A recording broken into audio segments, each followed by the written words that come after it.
Assalamualaikum warahmatullahi wabarakatuh. Perkenalkan, nama saya Nur Hayati, NIM 877550251. Kali ini saya akan mengadakan praktikum tentang pencemaran lingkungan. Nah, praktikum ini saya beri judul pencemaran deterjen terhadap akar pada tanaman. Adapun alat dan bahannya deterjen, air, dan selokan pembuangan air pada cucian piring. Saya akan mencoba memberikan air yang dibumbui dengan deterjen.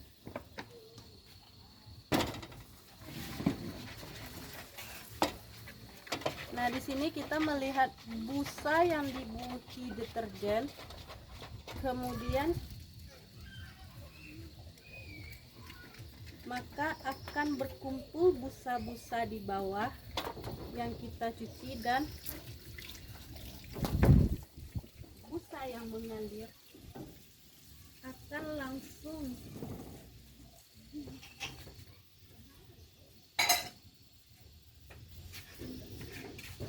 Nah, di sini kita juga melihat pencemaran lingkungan di darat, yang mana banyaknya masyarakat membuang sampah tidak pada tempatnya, sehingga menyebabkan penimbunan sampah, dan ini akan berpengaruh terhadap lingkungan.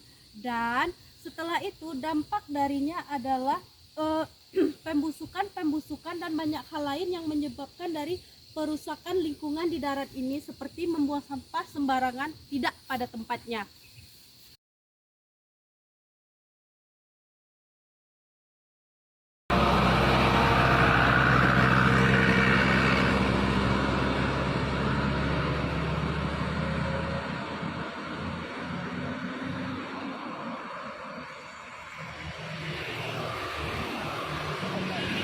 Pencemaran ekosistem, yaitu ekosistem air, di mana kita dapat melihat ke sini tumpukan sampah di sepanjang aliran sungai. Nah, tumpukan sampah di sepanjang aliran sungai ini menghambat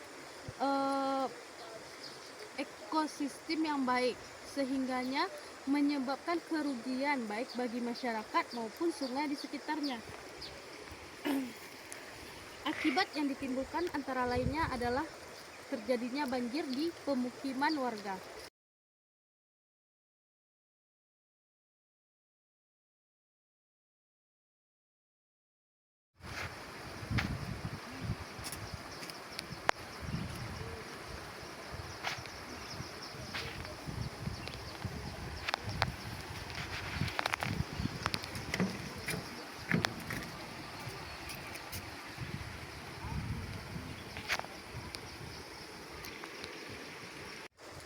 Dari itu, marilah kita sama-sama menjaga keseimbangan ekosistem darat dan ekosistem air untuk kehidupan kita selanjutnya. Pencemaran lingkungan merupakan konsekuensi dari aktivitas manusia yang tidak terkendali. Keseimbangan ekosistem sangat bergantung pada kebijakan manusia dalam mengelola lahan dan menggunakan bahan kimia. Tanpa kesadaran untuk membatasi penggunaan zat pencemar, kualitas sumber daya alam, tanah, dan air akan terus menurun dan mengancam kesehatan seluruh makhluk hidup. Dalam kegiatan praktikum ini, saya akan dapat menunjukkan suatu bentuk pencemaran perairan maupun daratan yang dapat mengakibatkan pencemaran lingkungan yang dapat mengakibatkan kerusakan ekosistem, yang mana penggunaannya dalam kehidupan sehari-hari yaitu deterjen. Selain itu, dalam praktikum ini juga terdapat beberapa pencemaran lingkungan baik darat maupun air. Dalam kegiatan praktikum mengenai penggunaan deterjen dalam kadar tertentu dapat mengganggu kaget kehidupan organisme target maupun non-target, di mana di dalam hal ini akan terdapat kesimpulan dan pengukuran berdasarkan hipotesis. Deterjen sebagai polutan air secara spesifik, deterjen terbukti dapat menghambat pertumbuhan makhluk hidup. Hal ini ditunjukkan melalui rencana praktikum yang mengamati bagaimana konsentrasi deterjen mempengaruhi pertumbuhan akar tanaman atau rerumputan, yang mana semakin tinggi kadar deterjen, maka pertumbuhan organisme akan semakin terganggu, bahkan dapat menyebabkan kematian. Selain pencemaran lingkungan yang disebabkan oleh deterjen, ada beberapa hal yang menyebabkan pencemaran lingkungan. Pertama, pencemaran air. Terjadi ketika zat asing atau limbah masuk ke sumber air. Kondisi tercemar air menyebabkan berbagai ekosistem air rusak dan air tidak layak konsumsi. Sementara itu, kondisi aslinya air terlihat jernih, tidak berbau, dan memiliki kadar oksigen yang terlarut yang tinggi. Maka, dengan kehidupan yang asli, ikan dan tanaman air berkembang biak dengan sehat. Yang kedua, pencemaran udara.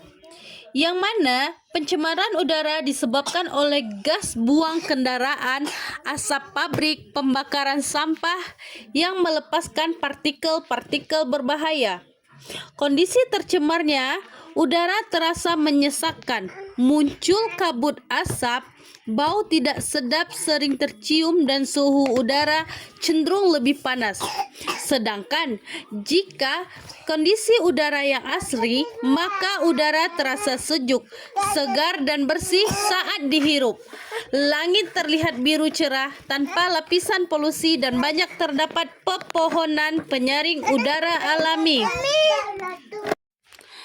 Yang ketiga, pencemaran darat. Pencemaran tanah biasanya diakibatkan oleh pembuangan sampah non-organik yang sulit terurai atau penggunaan pestisida berlebih. Dalam hal ini, kondisi tercemar dapat kita lihat tanah menjadi gersang, tidak subur, dan penuh dengan tumpukan-tumpukan sampah, baik plastik atau zat kimia yang membunuh mikroorganisme tanah. Sedangkan tanah yang asli kondisinya adalah memiliki lapisan humus yang tebal, gembur, dan kaya akan nutrisi, serta terdapat banyak cacing tanah dan organisme pengurai menjaga kesuburan tanaman di atasnya. Kesimpulannya, perbedaan antara lingkungan tercemar dan lingkungan asli bukan sekedar masalah estetika atau keindahan mata, melainkan masalah kelangsungan hidup. Lingkungan yang asri berfungsi sebagai sistem pendukung kehidupan yang menyediakan air bersih, udara segar, dan pangan sehat secara gratis. Sebaliknya, pencemaran lingkungan menciptakan rantai kerusakan yang pada akhirnya merugikan manusia sendiri melalui krisis kesehatan dan bencana alam. Menjaga alam tetap asri adalah investasi terbaik untuk masa depan agar generasi mendatang tetap bisa menikmati sumber daya bumi secara layak.